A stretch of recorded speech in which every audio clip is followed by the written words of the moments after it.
డ్రైవర్లు కదలకు, మెదలకు. కదిలావో చస్తావు. కదలకపోయినా చస్తాను. ఏంట్రా? అయ్యా, రోజు ఈ తలకాయ మీద కొబ్బరికాయో బొప్పాయికాయో పేలిపోయేవి. ఈరోజు అరటిపండుకు అగ్గిపుల్ల గుచ్చారు. ఏమిటి నాకు ఈ అగ్నిపుల్ల పరీక్ష? అయ్యా, మీకు గాని సైట్ లేదు కదా? నీ ముఖం చూసి ఒక నిర్ణయానికి వచ్చాను. గంతీసి గదిలో పెడతారా? కాదు మరి. అగ్గిపుల్ల పక్క నుంచి గుండు పెలుస్తాను, దాని నెరుపుకి అగ్గిపుల్ల వెలుగుతుంది. దానికి వెలుగు, నాకు చీకటి. డ్రైవర్లు, ఇది చాలా డేంజర్. కదలకు. నా గుమస్తా ఉన్న ప్రేమతో చెప్తున్నాను. ఎక్కడో గిల్లి జోలపాటం అంటే ఇదేనండి.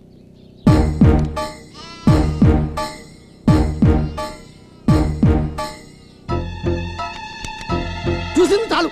టెన్షన్తో చచ్చిపోతున్నాడు ఇక్కడ. మీరు పేలుస్తారా? నన్ను పేలుకు చచ్చిపోమంటారా? అగ్గిపుల్ల ఆర్తనాదం చేసిందేంటి?